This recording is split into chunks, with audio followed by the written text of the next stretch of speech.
ये जो आप देख रहे हैं ना, ये हम लोग का यूट्यूब स्टूडियो है। इसी से हम लोग पता करते हैं कि हमारी वीडियो को कितना घंटा देखा गया, कितना सब्सक्राइब किया, कितना लोग देखा। अब यहाँ पर एक चीज़ देख सकते हैं, ये हमारा एक वीडियो है जिसमें लगभग 8,500 बच्चे इसे देख चुके हैं। अगर हम घंटा की बात करें तो लगभग 400 घंटा इस वीडियो को देखा जा चुका है।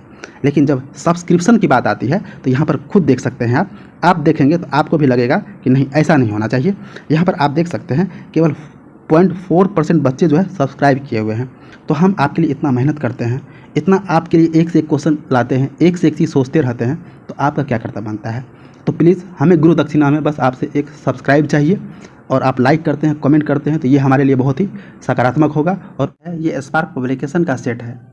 इसमें 50 क्वेश्चन जनरल नॉलेज के हैं और 25 क्वेश्चन जनरल साइंस के हैं। इस तरह से ये पूरा सेट 75 क्वेश्चन का है। तो चलिए शुरू करते हैं। फर्स्ट क्वेश्चन है, बेस्टिल के पतन का संबंध किससे है? तो बेस्टिल का पतन का संबंध जो है फ्रांसीसी क्रांति से था। यानी किसका सही आंसर बी हो जाएगा, 1789 ईस्वी की फ्रांसीसी की क्रांति, ये वाला।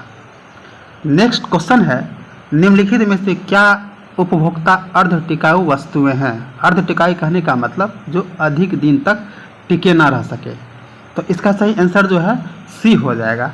खाद्यान्न और अन्य खाद्य उत्पाद जो है अधिक दिन तक टिकाऊ नहीं रह सकता है। तो बहुत लोग इसमें कहेंगे कि दुग्ध और दुग्ध उत्पाद भी होना चाहिए।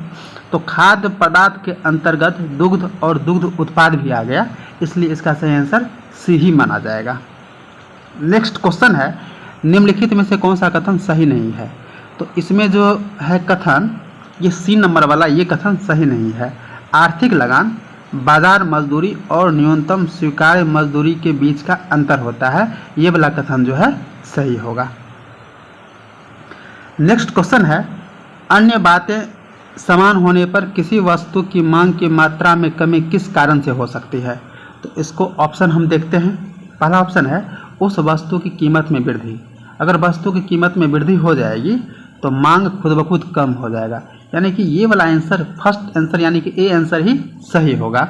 दूसरा ऑप्शन देखते हैं, उपभोक्ता की आय में वृद्धि। नहीं, अगर आय में वृद्धि होगी तो वस्तु की मांग बढ़ जाएगी, यानी कि ये वाला सही नहीं होगा। नेक्स्ट है उस वस्तु की कीमत में गिरावट। अगर वस्तु की कीमत में गिरावट होगी तो वस्तु की मांग बढ़ जाएगी, यानी कि ये भी सही नहीं होगा। उपभोक्ता की आय में गिरावट, अगर उपभोक्ता की आय में गिरावट हो जाएगा तो मांग में भी कमी आ जाएगी, यानी कि इसका ये भी सही नहीं होगा। इसका आंसर ए ही सही होगा। नेक्स्ट क्वेश्चन है, निम्न में से क्या आर्थिक समस्याएं नहीं हैं? तो ऑप्शन बाय ऑप्शन देखते हैं। पहला ऑप्शन है स्वेतन कार्य और फुर्सत में से किसी एक को चुनना। ये आर्थिक समस्याएं है। यह तय करना कि दो वस्तुओं में से किस पर खर्च किया जाए, ये भी एक आर्थिक समस्या है। व्यक्तिगत बचत के वैकल्पिक तरीकों में से किसी तरीके को चुनना, ये भी एक आर्थिक समस्या है। डी नंबर देखते हैं, यह तय करना कि फुर्सत के समय को विभिन्न तरीकों में से किस तरीके से व्यतीत किया जाए, यह एक आर्थिक समस्या नहीं है, यानी कि इसका सही आंसर डी हो जाएगा। नेक्स्ट क्वेश्चन है, किस वर्ष में भाषाई आधार पर राज्यों का पुनर्गठन किया गया? तो राज्यों का पुनर्गठन जो भाषाई के आधार पर 1956 ईस्वी में किया गया था, यानी कि इसका सही आंसर डी हो जाएगा 1956। और यहाँ पर ध्यान में रखना है कि 1956 में ही LIC की स्थापना की गई थी। इसे भी कई बार क्वेश्चन में पूछा गया है। नेक्स्ट क्वेश्चन है, अखिल भारतीय सेवाओं के सृजन की शक्ति किसे प्राप्त है? तो अखिल भारतीय सेवाओं के सृजन की शक्ति जो है वो संसद को प्राप्त है, यानी कि इसका सही आंसर बी हो जाएगा संसद। नेक्स्ट क्वेश्चन है, निम्नलिखित में से क्या राष्ट्रकूटों का सर्वाधिक चिरस्थायी योगदान है? तो राष्ट्रकूटों का जो सर्वाधिक चिरस्थायी योगदान था वो था कन्नड़ काव्य के 3 कवि पंपा, पोन्ना और रन्ना तथा कैलाश मंदिर। ये 4 चीज जो है, कन्नड़ काव्य को बढ़ावा दिया था राष्ट्रकूटों ने। उसमें से 3 कवि थे पंपा, पोन्ना और रन्ना। ये जो है कन्नड़ काव्य को बढ़ाने में अपना महत्वपूर्ण योगदान दिया था। साथ ही राष्ट्रकूट ने जो है कैलाश मंदिर की स्थापना किया हुआ था। तो ये चारों चीज जो है राष्ट्रकूट के लिए बहुत बहुत इंपॉर्टेंट है, यानी कि इसका सही आंसर बी हो जाएगा। नेक्स्ट क्वेश्चन है, रवि कीर्ति जो एक जैन थे और जिन्होंने ऐहोल प्रशस्ति की रचना की थी को किसका संरक्षण प्राप्त था? तो रवि कीर्ति को जो है पुलकेशिन द्वितीय का संरक्षण प्राप्त था, यानी कि इसका सही आंसर सी हो जाएगा पुलकेशिन द्वितीय। नेक्स्ट क्वेश्चन है मेन कैम्प का लेखक कौन है? तो मेन कैम्प जो है ये जर्मनी भाषा का शब्द है और इसका अर्थ होता है मेरा संघर्ष, और यह एक आत्मकथा है, यह हिटलर का आत्मकथा है। यानी कि इसका सही आंसर ए हो जाएगा, हिटलर। मेन कैम्प यानी कि मेरा संघर्ष, यह हिटलर का आत्मकथा है। नेक्स्ट क्वेश्चन है 1813 के 3 सम्राटों के संघ को और किस नाम से जाना जाता था? तो 3 सम्राटों के संघ का जो है ड्राई केसिर बंद संधि के रूप में भी जाना जाता था। यानी कि इसका सही आंसर ए हो जाएगा, ड्राई केसिर बंद संधि। नेक्स्ट क्वेश्चन है भारत की अंतःकालीन संसद में कितने सदस्य थे? तो यहाँ पर एक ही ध्यान में रखना है, यह जो अंतःकालीन संसद है इसे संविधान सभा को ही अंतःकालीन संसद कहा गया था। जब संविधान 26 जनवरी 1950 को लागू कर दिया गया था तो संविधान सभा का नाम जो है वो बदलकर अंतःकालीन संसद रख दिया गया था और उसमें सदस्य की संख्या 313 थी। यानी कि इसका सही आंसर बी हो जाएगा, 313। उसको ध्यान में रखना है, अंतःकालीन संसद जो है ये संविधान सभा ही था। जब संविधान लागू हो गया था 26 जनवरी 1950 को, तो संविधान सभा का नाम अंतःकालीन संसद रख दिया गया था। इस पॉइंट को ध्यान में रखना है। नेक्स्ट क्वेश्चन है 2 अक्टूबर को महात्मा गांधी की जन्म दिवस अंतर्राष्ट्रीय अहिंसा दिवस के रूप में मनाने का निर्णय कहाँ लिया गया था? तो 2 अक्टूबर को जो है अंतर्राष्ट्रीय अहिंसा दिवस के रूप में मनाने का निर्णय संयुक्त राष्ट्र संघ में लिया गया था। यानी कि इसमें से ना तो ए होगा, ना तो बी होगा, ना तो सी होगा, तो इसमें से डी हो जाएगा। यह निर्णय यूएनओ यानी कि संयुक्त राष्ट्र संघ में लिया गया था। नेक्स्ट क्वेश्चन है भारतीय संघ में नए राज्य की स्वीकृति कौन देता है? तो भारतीय संघ में नए राज्य की स्वीकृति संसद देता है, वो भी भारतीय संविधान के अनुच्छेद 2 के तहत। भारतीय संविधान के अनुच्छेद 2 के तहत संसद भारतीय संघ में नए राज्य की स्वीकृति प्रदान करता है। आर्टिकल ध्यान में रखिएगा, आर्टिकल 2 है। नेक्स्ट क्वेश्चन है भारत में ज्वालामुखी विस्फोटों से निम्नलिखित में से क्या बना है? तो भारत में ज्वालामुखी विस्फोटों से जो है दक्कन का पठार बना है, इसी को इंग्लिश में बोलते हैं दक्कन ट्रैप। यानी कि इसका सही आंसर ए हो जाएगा, दक्कन का पठार। ये ज्वालामुखी लावा से निर्मित है। नेक्स्ट क्वेश्चन है प्रचुर कैल्शियम वाली मृदा को क्या कहते हैं? तो प्रचुर कैल्शियम वाली मृदा को पेडोकल कहते हैं। इसमें कैल्शियम ऑक्साइड पाया जाता है। यानी कि इसका सही आंसर ए हो जाएगा, पेडोकल। नेक्स्ट क्वेश्चन है कृषि भूमि को किस रूप में परिभाषित किया जाता है? तो कृषि भूमि को जो है कुल प्रति भूमि प्लस निवल बुआई की गई भूमि। यानी कि इसका सही आंसर डी हो जाएगा। कृषि भूमि को जो है कुल प्रति भूमि प्लस निवल बुआई की गई भूमि। इसका सही आंसर डी हो जाएगा। नेक्स्ट क्वेश्चन है हस्तलिपियों के मूल संस्थापक और कौटिल्य के अर्थशास्त्र के संपादक कौन थे? तो कौटिल्य के अर्थशास्त्र के संपादक और हस्तलिपियों के मूल संस्थापक जो है वो आपका आर सामाशास्त्री थे। यानी कि इसका सही आंसर सी हो जाएगा, आर सामाशास्त्री। नेक्स्ट क्वेश्चन है निम्न में से कौन भारत का सबसे बड़ा जीव मंडल निचय है? जीव मंडल क्षेत्र, सबसे बड़ा जीव मंडल क्षेत्र जो है वो आपका मन्नार की खाड़ी है और यह तमिलनाडु में अवस्थित है।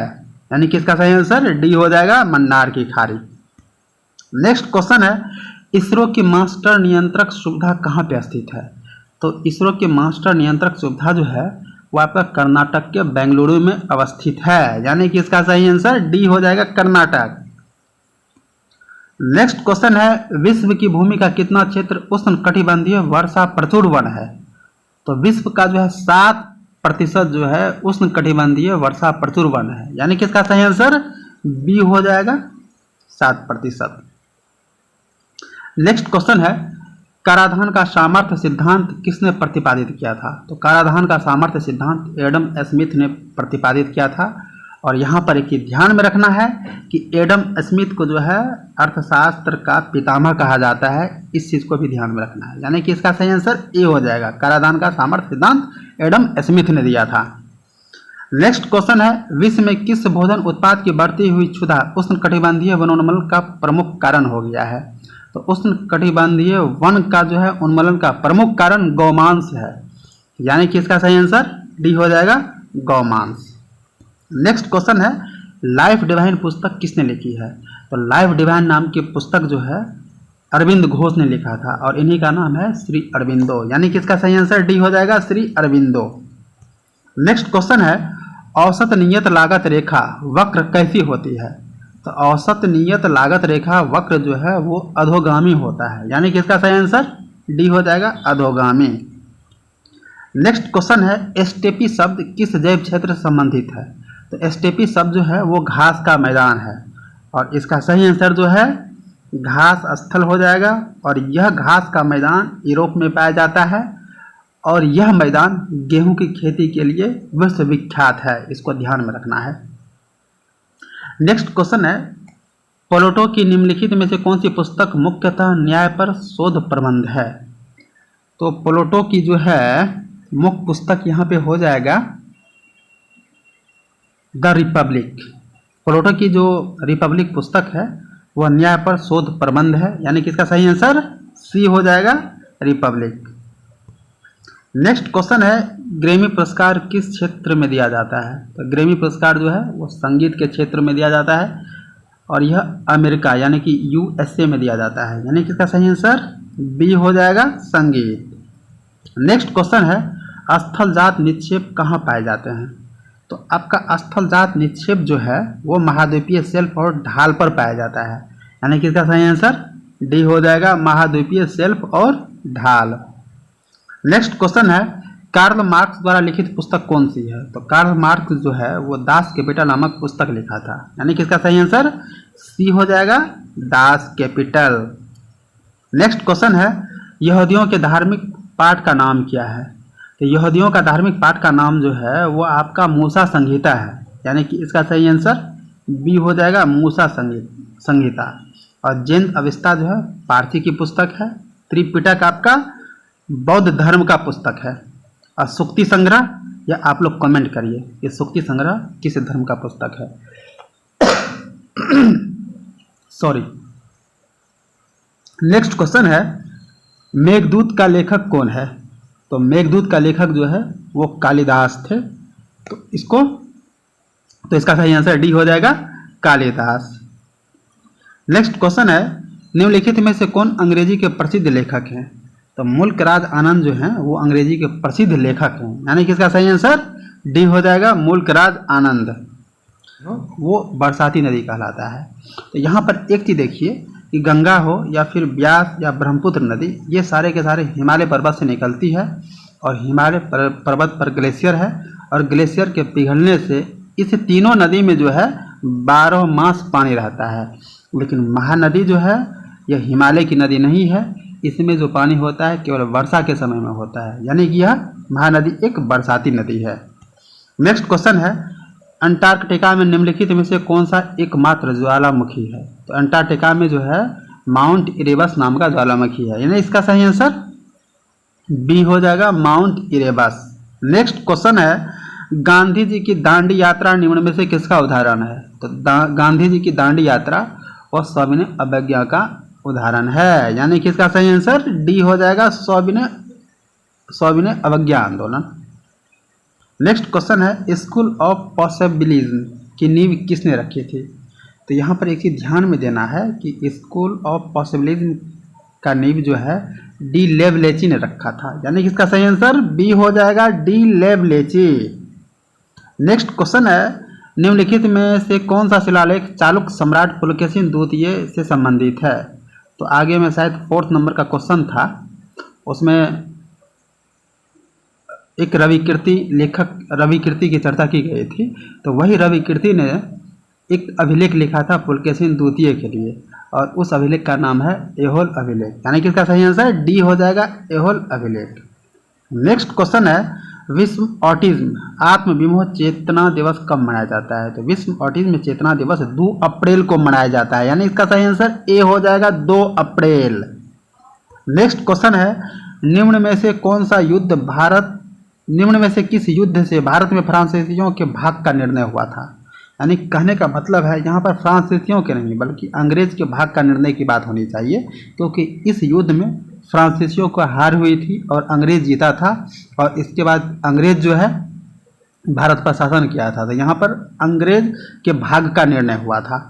तो इसका सही आंसर हो जाएगा बॉन्डीवास की लड़ाई, यानी कि इसका सही आंसर बी हो जाएगा बॉन्डीवास की लड़ाई। और यह लड़ाई जो है 1760 ईस्वी में बॉन्डीवास नामक स्थान पर लड़ा गया था। नेक्स्ट क्वेश्चन है, क्रीमियन युद्ध का समापन किस प्रकार हुआ? तो क्रीमियन युद्ध का समापन पेरिस समझौता से हुआ था, यानी कि इसका सही आंसर डी हो जाएगा पेरिस समझौता। नेक्स्ट क्वेश्चन है, भारतीय प्रायद्वीप की सबसे लंबी नदी कौन है? तो भारतीय प्रायद्वीप की सबसे लंबी नदी आपका गोदावरी नदी, यानी कि इसका सही आंसर ए हो जाएगा गोदावरी नदी। नेक्स्ट क्वेश्चन है, मोरैन कहाँ बनते हैं? देखिए मोरैन एक्चुअली में क्या होता है, यह हिम नदी का कचरा होता है। हिम नदी के कचरा को मोरैन बोलते हैं। तो ये हिमानी क्षेत्र में बनता है, यानी कि इसका सही आंसर डी हो जाएगा हिमानी क्षेत्र। नेक्स्ट क्वेश्चन है, हिमालयी पर्वत श्रृंखला किसका उदाहरण है? तो हिमालय पर्वत श्रृंखला जो है वह वलित पर्वत का उदाहरण है, यानी कि इसका सही आंसर ये हो जाएगा वलित पर्वत। और यहाँ पर एक ही ध्यान में रखना है कि ब्लॉक पर्वत की जो बात होती है तो भारत में केवल एक ही ब्लॉक पर्वत है, और वो सतपुरा का पर्वत जो है वो आपका ब्लॉक पर्वत है, इसको ध्यान में रखना है। नेक्स्ट क्वेश्चन है, निम्न में से किसे लैंड ऑफ 1000 लेक्स कहा जाता है? तो लैंड ऑफ 1000 लेक्स यानी हजारों झीलों का जगह फिनलैंड को कहा जाता है, यानी कि इसका सही आंसर डी हो जाएगा फिनलैंड। नेक्स्ट क्वेश्चन है, ऐसा वृक्ष जो ग्रीन गोल्ड के नाम से लोकप्रिय है लेकिन जो पारिस्थितिकी की दृष्टि से अनर्थकारी है, कौन सा है? तो उसका सही आंसर हो जाएगा सी यूकेलिप्टस। और आपको बता दें कि यूकेलिप्टस पारिस्थितिकी रूप से इसलिए हानिकारक है क्योंकि यह पौधा बहुत ज़्यादा जो है जल को खींचता है, तो इसलिए पारिस्थितिकी दृष्टिकोण से, पर्यावरण के दृष्टिकोण से यूकेलिप्टस जो है बहुत ही हानिकारक पौधा है। नेक्स्ट क्वेश्चन है, कौन सा सुमेलित है? नहीं, कौन सा इसमें जो है सूची 1 सूची 2 से नहीं मिला हुआ है? तो इसमें देखिए हम लोग देखते हैं, पहला है केंद्रीय खनन व ईंधन अनुसंधान संस्थान धनबाद, ये सही है। केंद्रीय भवन निर्माण अनुसंधान संस्थान रुड़की, ये भी सही है। केंद्रीय शुष्क क्षेत्र अनुसंधान संस्थान जोधपुर, ये भी सही है, यानी कि डी नंबर अपने आप गलत हो जाएगा। केंद्रीय औषध अनुसंधान संस्थान कानपुर, ठीक है, केंद्रीय औषध अनुसंधान संस्थान कानपुर ये वाला गलत है, और इसका सही आंसर क्वेश्चन के अनुसार ये हो जाएगा। तो केंद्रीय औषध अनुसंधान संस्थान जो है ये लखनऊ में अवस्थित है। नेक्स्ट क्वेश्चन है, कौन से देश में विश्व की प्रथम सुव्यवस्थित मोटर रेस आयोजित की गई थी? तो सबसे पहले मोटर रेस जो है वो फ्रांस में आयोजित किया गया था, यानी कि इसका सही आंसर डी हो जाएगा फ्रांस। नेक्स्ट क्वेश्चन है, वेदांगों की संख्या बताइए। तो वेदांग की संख्या 6 है, वेद की संख्या 4 है, उपवेद की संख्या भी 4 है, यानी कि इसका सही आंसर सी हो जाएगा 6, वेदांगों की संख्या 6 है। हरित स्थल ग्रीनलैंड है, तो यह जो है बर्फ से ढका उच्च पठार है। ग्रीनलैंड जो है बर्फ से ढका उच्च पठार है, यानी कि इसका सही आंसर डी हो जाएगा बर्फ से ढका उच्च पठार। और यहाँ पर ध्यान में रखना है कि विश्व में सबसे बड़ा द्वीप जो है वो आपका ग्रीनलैंड ही है। नेक्स्ट क्वेश्चन है, अब साइंस का क्वेश्चन यहाँ से शुरू हो गया है।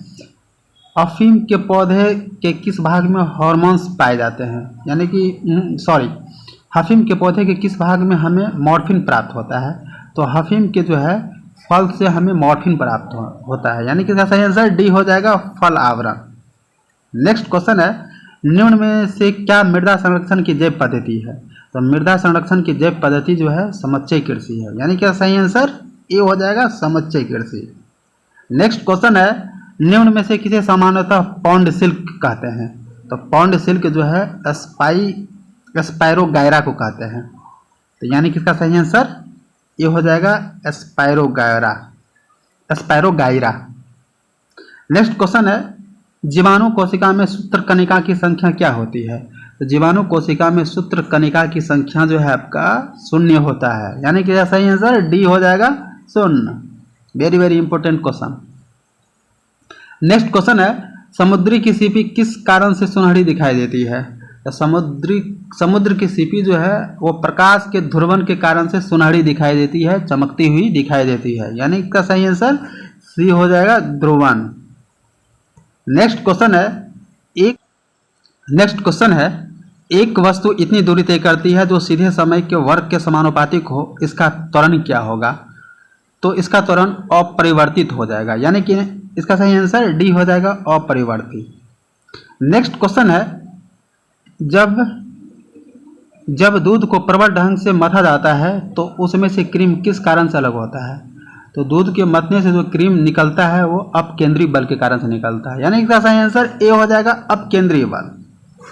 नेक्स्ट क्वेश्चन है, टेलनेट का तात्पर्य क्या है? तो टेलनेट का तात्पर्य टेलीफोन नेटवर्क से है, यानी कि इसका सही आंसर ए हो जाएगा, टेलीफोन नेटवर्क। नेक्स्ट क्वेश्चन है, निम्नलिखित में से किस धातु का गलनांक सबसे कम होता है? तो पारद का जो है गलनांक सबसे कम होता है, यानी कि इसका सही आंसर सी हो जाएगा, पारद। नेक्स्ट क्वेश्चन है, गायनेकोमेस्टिया क्या है? तो गायनेकोमेस्टिया जो है वह पुरुषों में स्तनों का विकास होता है। जब पुरुष में स्तनों का विकास होने लगता है तो उस रोग का नाम है गायनेकोमेस्टिया, यानी कि इसका सही आंसर डी हो जाएगा, पुरुषों में स्तनों का विकास। नेक्स्ट क्वेश्चन है, कैक्टस में सूल किसका रूपांतरण है? कैक्टस का पौधा आप लोग देखे होंगे, उसमें से नुकीला नुकीला कांटा निकला होता है, तो वह एक्चुअली में पत्ते का रूपांतरण होता है, यानी कि इसका सही आंसर सी हो जाएगा, पत्ता। नेक्स्ट क्वेश्चन है, ज्ञात सबसे छोटा प्रोकैरियोटिक जीव कौन सा है? तो सबसे छोटा प्रोकैरियोटिक युग जो है, जीव जो है वो बैक्टीरिया होता है, यानी इसका सही आंसर सी हो जाएगा, बैक्टीरिया। नेक्स्ट क्वेश्चन है, एंजाइम ठीक से काम कर पाए इसके लिए कौन से यौगिक आवश्यक होते हैं? तो एंजाइम सही ढंग से हमारे शरीर में काम कर सके तो इसके लिए विटामिन की आवश्यकता होती है, यानी कि इसका सही आंसर बी हो जाएगा, विटामिन। नेक्स्ट क्वेश्चन है, अवरक्त विकिरणों का पता किससे लगाया जाता है? तो अवरक्त विकिरणों का जो है पता आपका फोटोमीटर से लगाया जाता है, यानी कि इसका सही आंसर सी हो जाएगा, फोटोमीटर। नेक्स्ट क्वेश्चन है, फोटोग्राफी में सामान्यतः प्रयोग किए जाने वाले हाइपो का रासायनिक नाम क्या है? तो फोटोग्राफी में जिस हाइपो का प्रयोग किया जाता है उसको बोलते हैं सोडियम थायोसल्फेट, यानी कि इसका सही आंसर ए हो जाएगा, सोडियम थायोसल्फेट। नेक्स्ट क्वेश्चन है, न्यूरॉन क्या होता है? तो न्यूरॉन जो है तंत्रिका तंत्र की आधारभूत इकाई होती है, ये हमारे मस्तिष्क में पाया जाता है, यानी कि इसका सही आंसर ए हो जाएगा, तंत्रिका तंत्र की आधारभूत इकाई। नेक्स्ट क्वेश्चन है, सेलुलोसी भित्ति किसके सेलों में पाई जाती है? तो सेलुलोज जो है एक्चुअली में पौधा में पाया जाता है, तो सेलुलोसी भित्ति जो है वो पौधा में ही पाया जाएगा, यानी कि इसका सही आंसर ए हो जाएगा, पौधा। नेक्स्ट क्वेश्चन है, गुर्दे की निस्यंद इकाई कौन सी होती है? गुर्दे कहने का मतलब किडनी, तो किडनी की निस्यंद इकाई जो है वो नेफ्रॉन होती है, यानी कि इसका सही आंसर सी हो जाएगा, नेफ्रॉन। नेक्स्ट क्वेश्चन है, उच्चतर पौधे के बीजों के पोषक ऊतक को क्या कहते हैं? तो उच्चतर पौधों के बीजों के पोषक ऊतक को एंडोस्पर्म कहते हैं, यानी कि सही आंसर डी हो जाएगा, एंडोस्पर्म। नेक्स्ट क्वेश्चन है, ईस्ट महत्वपूर्ण स्रोत है, ईस्ट महत्वपूर्ण स्रोत है, तो ईस्ट जो है विटामिन बी का बहुत ही इंपॉर्टेंट सोर्स है, यानी कि इसका सही आंसर बी हो जाएगा, विटामिन बी। नेक्स्ट क्वेश्चन है, निम्न में से कौन सा कृत्रिम रूप से मीठा करने वाला नहीं है? तो फल से प्राप्त जो मीठापन जो है वह कृत्रिम रूप से मीठा करने वाला नहीं है, यानी कि इसका सही आंसर आपका जो है क्या हो जाएगा, ए, फल शर्करा, फ्रुक्टोज।